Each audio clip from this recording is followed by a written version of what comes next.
कोई ऐसा गांव नहीं होगा पर्वतसर में जिस गांव के बाहर एक शहीद की मूर्ति, जिसके बाहर सामने से निकलते ही श्रद्धा के साथ सैल्यूट करने का मन होता है, ऐसी मूर्ति हर जाति समाज के व्यक्ति की नहीं लगी होगी। जिसने इस देश की सीमाओं की रक्षा के लिए, जिसने इस देश में कश्मीर देश का अभिन्न अंग बना रहे, उसके लिए अपना खून उस कश्मीर की घाटी में जाकर के नहीं बहाया हो, या आतंकवादियों से लोहा लेते हुए अपने आप को देश के लिए कुर्बान नहीं किया होगा, ऐसा कोई गांव नहीं होगा, और ऐसा कोई गांव नहीं होगा जिसमें ऐसा कोई शहीद नहीं हुआ होगा। कितनी घटनाएं होती, कभी जम्मू के रघुनाथ मंदिर पर हमला होता था, कभी गांधी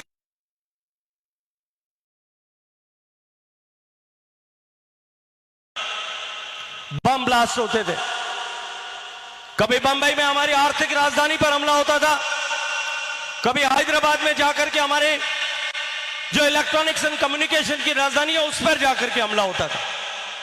देश में अस्थिरता बढ़ाने के लिए और देश में शांति व्यवस्था को तोड़ने के लिए, ताकि भारत प्रगति न कर सके, अपरोक्ष रूप से नित्य प्रतिदिन भारत के ऊपर हमला किया जाता। लेकिन मोदी जी की सरकार बनी, पहली बार हुआ उसका जवाब सर्जिकल स्ट्राइक से दिया, और दूसरी बार हवाई जहाज भेज और बचीड़ बुलाए। आज तक वापस किसी की हिम्मत नहीं हुई कि हिंदुस्तान की तरफ आंख उठा करके देखे।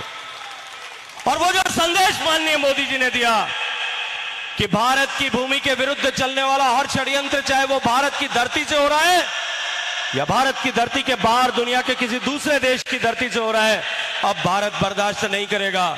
और याद है कि नहीं 2018 का 19 का वो दिन जब सर्जिकल स्ट्राइक के बाद में हमारा एक बेटा विंग कमांडर अभिनंदन उधर रह गया था, एक टेलीफोन करके आंख दिखाई थी, रातों रात अभिनंदन वापस आया था कि नहीं आया था? आया था कि नहीं आया था? वो भारत के स्वाभिमान और सम्मान की जीत थी। एक तरफ मोदी जी की सरकार है जो देश के बड़े बड़े पिछले इतने वर्षों से लंबित ऐसी समस्याओं का समाधान करती है। 450 साल से भारत के लोग संघर्ष कर रहे थे कि भारत की अस्मिता का प्रतीक, भारत के स्वाभिमान का प्रतीक, भारत के 140 करोड़ लोगों की आस्था का प्रतीक भगवान राम का मंदिर उस अयोध्या में बनना चाहिए।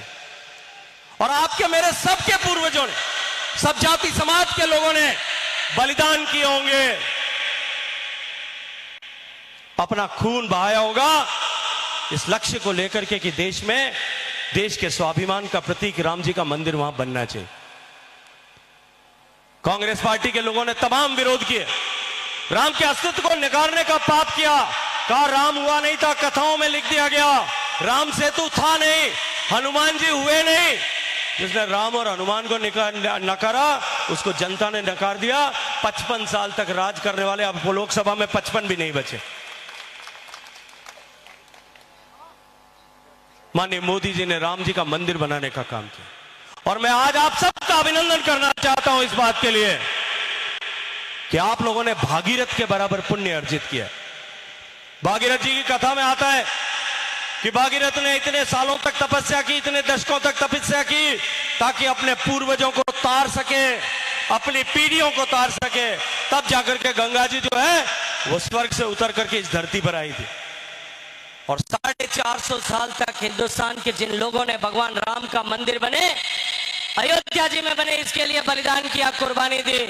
आजादी के बाद में जिन लोगों ने संघर्ष किया और कुर्बानी दी, उन लोगों को तारने का काम आपने एक सही जगह पर वोट मोदी जी को देकर के कर दिया।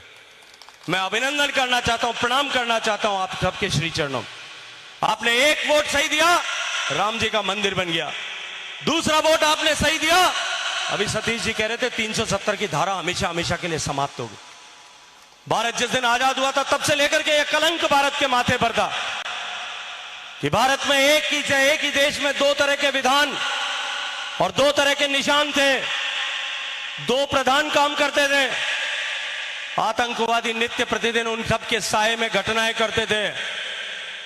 मुझे याद आता है आप सबके आशीर्वाद से मैं दिल्ली की सरकार का हिस्सा था, जब नरेंद्र मोदी जी की सरकार, उनकी प्रेरणा से अमित शाह जी बिल लेकर के आ रहे थे। राज्यसभा में जब चर्चा शुरू हुई आतंकवादियों ने कहा कि कश्मीर के 370 से छेड़छाड़ की तो हिंदुस्तान आग की लपटों में जल जाएगा। हिजबुल मुजाहिदीन के लोगों ने कहा, वो यासिन मलिक साहब ने कहा, यासिन मलिक कह रहे थे कि हिंदुस्तान को अगर हिंदुस्तान में 370 से छेड़छाड़ की तो कश्मीर की घाटी हम गोलियों से छलनी कर देंगे। महबूबा मुफ्ती सईद ने कहा कि अगर कश्मीर की 370 से छेड़छाड़ की तो हम कश्मीर का दरवाजा पाकिस्तान अधिकृत कश्मीर के मुजफ्फराबाद की तरफ खोल देंगे। मैंने कहा कि तुम्हारे पिताजी का राज है क्या? ये नरेंद्र मोदी का भारत है। भारत में एक भी गोली चलाए बिना, कश्मीर में एक भी गोली चलाए बिना इस कलंक को हमेशा हमेशा के लिए भारत के माथे से पहुंच करके फेंक देने का काम आपके एक वोट की ताकत से नरेंद्र मोदी जी ने किया। मित्रों, देश के इतने बड़े बड़े विषयों का समाधान करके देश का सम्मान पूरे विश्व भर में बढ़ाने का काम नरेंद्र मोदी जी ने किया कि नहीं किया? किया कि नहीं किया? उस नरेंद्र मोदी जी को जिसका गुजरात का मुख्यमंत्री होते हुए अमेरिका के लोग वीजा नहीं देते थे, आजकल ऑटोग्राफ लेने के लिए उनके पीछे कुर्सी छोड़ करके आकर के हस्ताक्षर करवाते हैं कि नहीं करवाते हैं? आपका सम्मान बढ़ता है कि नहीं बढ़ता है? दुनिया के बड़े बड़े देशों के लोग मोदी जी को जब अपना बॉस कहते हैं, भारत के 140 करोड़ लोगों का 56 इंच का सीना होता है कि नहीं होता है? एक तरफ मोदी जी की सरकार है जिसने गरीब को गरीबी से बाहर निकालने के संकल्प के साथ में काम किया, और दूसरी तरफ ये काका भतीजा की टैक्स की सरकार। भाई मैं एक बात पूछूं थाने कि कोई बेटो बन आ जावे आवे आपने कहने घर में आवे रहे और પછી बेटा हूं बाप बन जावे, बार मान सिंह जी कहता तो नागौर वाला वीरो कहीं इलाज करे भी, कहीं इलाज करे? ये मुर्दो बचीड़ बोलिया करे, जोर बताओ कहीं बुलावे? ये भ्रष्टाचारियों की नकारा और निकम्मा सरकार जिसने राजस्थान को कलंकित करने का पाप किया, ये सरकार जिसने भय भूख और भ्रष्टाचार की राजनीति इस राजस्थान में की, किसान के साथ अन्याय हुआ, किसान की जमीन नीलाम हुई, इन्होंने वादा किया था कि हम किसानों का कर्जा माफ करेंगे। मुझे पिछले 1 महीने में पार्टी के आशीर्वाद से पार्टी ने राजस्थान भर में प्रवास करने का सौभाग्यपूर्ण अवसर दिया है। मैंने राजस्थान के हर मीटिंग में जाकर के पूछा, आपसे भी पूछता हूं, आपका कर्जा माफ हुआ क्या? हाथ उठा करके बताइए, कर्जा माफ हुआ क्या? ये कैमरे वाले पीछे घुमा करके बताओ, कर्जा माफ हुआ क्या? किसान के साथ धोखा हुआ कि नहीं हुआ? और उसके बाद में 20,000 किसानों की जमीन नीलाम हुई और राजस्थान में 2,000 किसानों को आत्महत्या करने के लिए मजबूर होना पड़ा। राजस्थान के 2,000 किसानों की हत्या का जवाब इस हत्यारी सरकार से लेना चाहते हैं कि नहीं लेना चाहते हैं?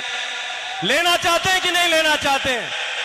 और उससे आगे बढ़कर के भी खाद में कालाबाजारी राजस्थान में हुई, किसान को फसल खराबे का मुआवजा पिछले 2 साल से पूरे राजस्थान में नहीं मिल रहा है। अनुदान की राशि राजस्थान में 13,500 रुपए जो मिलती है वो आधी अधूरी जगह मिल रही है। और उसके बाद में अब की बार तो राम भी रूस गया और जो है राज भी रूस गया। अगस्त के महीने में बरसात नहीं हुई, 87 साल का सबसे बड़ा सूखा पड़ा। जो बरसात पर खेती करता उस किसान के आंख में आंसू थे, लेकिन नागौर जिले का किसान जो ट्यूबवेल से खेती करता है, अब की बार उसके आंख से खून के आंसू टपक रहे हैं, खून के आंसू। यह सरकार जिसने एक बार कर्ज माफी के नाम पर धोखा किया, उसने दूसरी बार आपके बिजली फ्री देने के नाम पर धोखा किया कि नहीं किया? आपके खेत में बिजली आई कि नहीं आई? हाथ खड़े करके बताओ कि बिजली नहीं आई। और बिजली के आने के कारण से आपकी फसल जली कि नहीं जली? पूरे राजस्थान के किसान की फसल जल गई है। और उसके ऊपर कोड में खाज एक और है कि आज जब राजस्थान में गिरदावरी करने का टाइम है, क्रॉप कटिंग करके एक्सपेरिमेंट करने का टाइम है, और क्रॉप कटिंग एक्सपेरिमेंट करके किसान को रबा मोदी जी का किस फसल बीमा का मुआवजा मिले, इसको सुनिश्चित करने का समय है। तब राजस्थान के सारे रेवेन्यू विभाग के कर्मचारी हड़ताल पर हैं कि नहीं है? पटवारी हड़ताल पर, गिरदावर हड़ताल पर, और ये सारे के सारे हड़ताल पर जा रहे हैं। किसान को जो है एक बार फिर कर्जे और मौत के रास्ते पर उतारने का पाप अशोक गहलोत सरकार कर रही। युवाओं के साथ में भी इसी तरह का छलावा हुआ। 3,500 रुपए मुआवजा देंगे। मुआवजा तो मिला नहीं, उल्टा उनके भविष्य को अंधकार में किया। और किसान के बेटे को, जो किसान पेट काट कर करके अपने बेटे को पढ़ाता है, स्कूल में, अच्छी स्कूल में पढ़ाता है, अंग्रेजी स्कूल में पढ़ाने के बाद में उसको जो है कॉलेज में पढ़ने के लिए बाहर भेजता है, बाद में कोचिंग क्लास में पढ़ाता है, बच्चा भी रात दिन जाग करके पढ़ता है, और जब परीक्षा देकर के वापस आता है तब क्या समाचार आता है कि पेपर आउट हो गया। एक बार पेपर आउट हुआ, मुख्यमंत्री जी ने कहा हम जांच कराएंगे। दूसरी बार पेपर आउट हुआ, मुख्यमंत्री जी ने कहा कि ऐसा तो होता ही रहता है। तीसरी बार पेपर आउट हुआ, मुख्यमंत्री जी ने कहा इसमें कोई कर्मचारी, अधिकारी और नेता सम्मिलित नहीं है, सर्टिफिकेट दे दिया सबको। चौथी बार पेपर लीक हुआ तो कहा 10 साल पहले यूपीएससी में एक बार लीक हुआ था। अरे भाई तुम्हारी सरकार थी उस समय तो। पांचवी बार पेपर लीक हुआ तो कहा एक बार गुजरात में लीक हुआ था। छठी बार लीक हुआ तो कहा 5-7 साल पहले उत्तर प्रदेश में भी लीक हुआ था। भैया उत्तर प्रदेश में और गुजरात में वहां की जनता ने थोड़ी, राजस्थान की जनता ने अपने हितों की चौकीदारी करने के लिए आपको मुख्यमंत्री बनाया है, या बात जादूगरी से जो है बाता में बिलमाउन वास्ते धन मुख्यमंत्री बनाया। अशोक गहलोत साहब 16 पेपर लीक तक ये कहते रहे कि इसमें कर्मचारी और अधिकारी सम्मिलित नहीं है। मैं अभिनंदन करना चाहता हूं भारतीय जनता पार्टी के युवा मोर्चा के कार्यकर्ताओं को। उन्होंने पूरे राजस्थान में प्रभावी आंदोलन खड़ा किया, और इन पत्रकार मित्रों का भी धन्यवाद करना चाहता हूं। उन्होंने निर्भीकता के साथ में जब उस आंदोलन के साथ में खड़े रहना स्वीकार किया। दबाव बढ़ा, जांच 2 कदम चली है, अभी तक केवल 2 कदम। पहले कदम में बाबूलाल कटारा जेल गया कि नहीं गया। पहली बार राजेश में ऐसा हुआ कि आरपीएससी का सर्विंग मेंबर जेल के सीखों के पीछे पहुंच गया। और जांच दूसरे कदम आगे बढ़े, ये कहते हैं कि नेता सम्मिलित नहीं है। इनकी सरकार का एक मंत्री पद का दर्जा प्राप्त रहा हुआ आदमी जेल गया कि नहीं गया। 15 लाख रुपए में पेपर बेचते हुए जेल गया कि नहीं गया। युवाओं के भविष्य के साथ में खिलवाड़ करने वाले को हम राजस्थान के में सरकार में रहने दे सकते हैं क्या। और उसके आगे बढ़कर के भ्रष्टाचार के सारे रिकॉर्ड इस सरकार ने तोड़ दिए। ईडी की जांच जब से प्रारंभ हुई है, ये मुख्यमंत्री रोज कहते थे ईडी आ जाती है, सीबीआई आ जाती है। अब पूछो इनको कि ईडी आई और सोना निकल रहा है, अब आप क्या जवाब देने वाले हो। अलमारियों से किलोग्राम के किलोग्राम सोने के बिस्किट निकल रहे हैं, करोड़ों रुपए पकड़े जा रहे हैं। और राजस्थान की सरकार ने राजस्थान में भ्रष्टाचार में कीर्तिमान तो बनाया ही, भ्रष्टाचारियों को संरक्षण देने में भी देश में पहला प्रदेश अगर कोई 1 नंबर का बना है तो वो राजस्थान बना। इसी तरह के हालात हमारे परबतसर में। एक दिन मैं इस रोड से जा रहा था, मान सिंह साहब मिले, रोड पर खड़े थे। मैंने पूछा मान सिंह जी यहां सड़क पर क्यों खड़े हो। तो कहा कि साहब यहां पर सड़क बन रही है, हम गुणवत्ता देखने के लिए आए। मुझे कहा एक बार जोर उपक ने एडी ठपकारो, एडी ठपकारी तो लेवड़ो तो बोटो बारे आएगी। ये भ्रष्टाचारियों की सरकार को जो है वो राजस्थान में सरकार में रहने देना है क्या, उसको उखाड़ फेंकना है कि नहीं फेंकना है। ये जो राजस्थान की नकारा निकम्मा सरकार है, उसको भगाने के लिए हम परिवर्तन की यात्रा लेकर के निकले। लेकिन इतना सभी अगर होता तो शायद राजस्थान के लोगों के मन में वो आक्रोश न होता। जो तुष्टीकरण का पाप इन्होंने किया है, उसके कारण से आज राजस्थान के 8 करोड़ लोग जो हैं, राजस्थान के 8 करोड़ लोग उसके कारण से गुस्से में, आक्रोश में। इस सरकार ने बहुसंख्यक समाज की मानसिकता को कमजोर करने के लिए, तोड़ने के लिए, करौली में दंगा हुआ, भगवान राम जी का जुलूस निकल रहा था रामनवमी का, उस पर पत्थर फेंके गए, उस पर तेजाब के एसिड के बम फेंके गए, पेट्रोल के बम फेंके गए, और उसके ऊपर पथराव करने के बाद में जब लोग तितर बितर हुए, दुकानों को आग लगाई गई, लूटा गया, मोटरसाइकिलें तोड़ी गई, कारें तोड़ी गई, कारों को आग लगाई गई। लेकिन सरकार ने मुकदमा दर्ज करने में तुष्टीकरण किया, जांच में तुष्टीकरण किया, गिरफ्तारी में तुष्टीकरण किया, जमानत में तुष्टीकरण किया, मुआवजे में तुष्टीकरण किया। उसका फायदा जो है सिला ये मिला कि भीलवाड़ा में जाकर के दंगा हुआ। मैंने अभी सिरोही में इस बात पर भाषण दिया, मुझे ऊपर सिरोही में एक मुकदमा दर्ज हुआ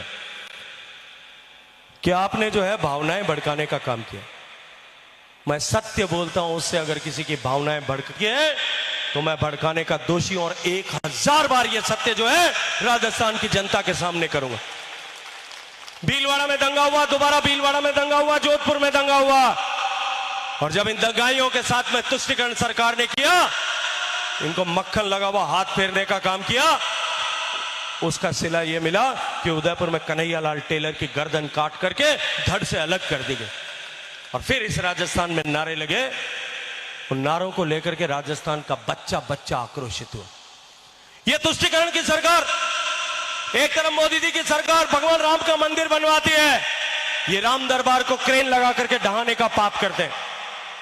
एक तरफ मोदी जी की सरकार काशी विश्वनाथ में जाकर के मंदिर का पुनरुद्धार करती है, कॉरिडोर बनाती है, उज्जैन में महाकाल लोक बनाती है, केदारनाथ में केदार बाबा का मंदिर का पूरा परिसर का पुनर्निर्माण करती है।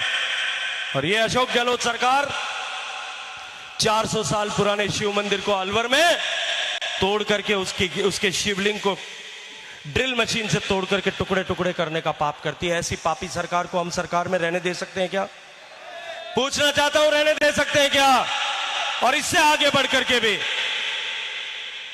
एक कवि कहता है कि कंधों से चौड़ी छाती नहीं होती और धर्म से बढ़कर के जाति नहीं होती। अब की बार इन्होंने हमारे धर्म को ललकारने का पाप किया। ये जो संगठन बना है घमंडिया अलायंस, देश में ऐसे सारे लोग जो मोदी को हटाना चाहते हैं और देश के बाहर ऐसी सारी ताकतें जो मोदी के नेतृत्व में बढ़ते हुए भारत की ताकत को कमजोर करना चाहते हैं, वो सारे एक हो गए। एक दारू का घोटालेबाज है, एक जमीन का घोटालेबाज है। सिर्फ 10 मिनट बचे हैं भाई साहब, 10 बजने में, आप चिंता मत करो। एक दारू का घोटालेबाज है, मैं 10 मिनट में खत्म कर दूंगा, 10 बजते ही, आप चिंता मत करो। एक दारू का घोटालेबाज, एक जमीन का घोटालेबाज, एक चारे का घोटालेबाज, एक नौकरी का घोटालेबाज। ये सारे के सारे घोटालेबाज जिन्होंने 20 लाख करोड़ का घोटाला किया, वो अब एक साथ इकट्ठे हो गए और कहते हैं कि मोदी को भगाओ। मोदी कहता है देश को आगे बढ़ाओ, ये कहते हैं मोदी को हराओ। आप मोदी को हारने दोगे क्या? आप मोदी को हारने दे सकते हो क्या? इस घमंडिया संगठन ने अब एक नया राग छेड़ा है। इस घमंडिया संगठन के एक सबसे ताकतवर नेता हैं, तमिलनाडु के मुख्यमंत्री हैं, उनका बेटा उदयनिधि स्टालिन। वो ये कहता है कि सनातन जो है ये कैंसर के जैसा, डेंगू के जैसा, मलेरिया के जैसा और एड्स के जैसी बीमारी है। इस सनातन धर्म को जल्दी से खत्म करना चाहिए। ये खड़गे साहब जो कांग्रेस पार्टी के राष्ट्रीय अध्यक्ष हैं, ये खड़गे साहब कहते हैं कि सनातन मजबूत, अगर मोदी जीता तो सनातन जीत जाएगा, मजबूत हो जाएगा। इस सनातन को कमजोर करना है। खड़गे साहब का बेटा कहता है, प्रियांक खड़गे जो मंत्री है कर्नाटक में, कि ये सनातन जल्दी से जल्दी कमजोर होना चाहिए, समाप्त होना चाहिए। चिदम्बरम साहब कांग्रेस के बड़े नेता, देश के बड़े वकील, देश के गृह मंत्री रहे, देश के वित्त मंत्री रहे, देश के विदेश मंत्री रहे, उनका बेटा जो एमपी है वो कहता है कि ये बिल्कुल सही बात है, सनातन समाप्त होना चाहिए। मैं आज आप सबसे एक बात पूछना चाहता हूं, जिस सनातन को हमारे पूर्वजों ने अपने माथे दे देकर, जिन माओं ने अपने बेटों को जो है कुर्बान करके, जिन पत्नियों ने अपने सुहाग को कुर्बान करके, जिन बहनों ने अपने भाई, अपने राखी को कुर्बान करके, जिस सनातन को हजारों हजार साल तक जिंदा रखा, क्या हमारा डीएनए इतना कमजोर हो गया है कि हम उस सनातन को मरने देंगे, समाप्त करने देंगे? मैं पूछना चाहता हूं, करने देंगे क्या? इस सनातन को मिटाने के लिए 2000 साल में कितनी आंधियां आई, कितने तूफान आए, कितनी तरह के आक्रांता आए, वो हमको नहीं मिटा सके। जो गौरी नहीं कर सके, खिलजी नहीं कर सके, जो अलाउद्दीन खिलजी नहीं कर सके, मोहम्मद गौरी नहीं कर सके, औरंगजेब नहीं कर सके, वो इनको करने दोगे क्या? इनको करने दे सकते हो क्या? जिसने हमारे धर्म पर चोट की है और चोट पहुंचाई है, उसका हिसाब किताब पूरी तरह से बराबर करना है कि नहीं करना है? उसको करने का जो है वो पहला मौका। पुराने जमाने में लड़ाई होती थी तो सेना में हरावल के दस्ते में कौन रहेगा, सबसे आगे कौन रहेगा, इसको लेकर के एक कंपटीशन होता। अब की बार यह सौभाग्यपूर्ण अवसर जो है हम राजस्थान के लोगों को मिला है।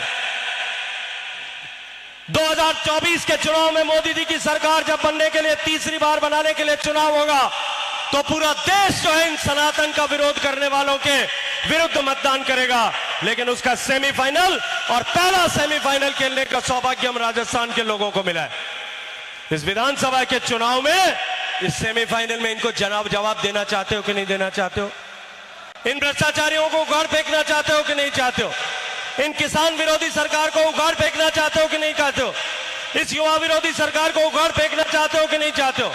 इस दलित विरोधी सरकार को उखाड़ फेंकना चाहते हो कि नहीं चाहते हो? इस महिला विरोधी सरकार को उखाड़ फेंकना चाहते हो कि नहीं चाहते? वो राजस्थान जिसकी पहचान पन्नाधाय से थी, गौराधाय से थी, कर्माबाई के खींच से थी, रानाबाई के खींच से थी, जिस पर राजस्थान की पहचान रानी पद्मावती के जौहर से थी, रानी रंगादे के जौहर से थी, उस राजस्थान के मुंह पर कालिक पोत करके उस राजस्थान को देश की बलात्कार की राजधानी बनाने का पाप इस सरकार ने किया है कि नहीं किया? किया है कि नहीं किया? ऐसी कलमुई सरकार को हम सत्ता में रहने दे सकते हैं क्या? उखाड़ फेंकना है कि नहीं फेंकना है? हर एक उस मां, हर एक उस बेटी, हर एक इस बहन जिन 2 लाख महिलाओं के साथ में अपमानजनक व्यवहार हुआ है, जिन हजारों महिलाओं के साथ में दरिंदगी हुई है, वो 19 बेटियां, वो 19 बहनें जिनके साथ में प्रतिदिन इस राजस्थान में दरिंदगी होती है, बलात्कार की घटना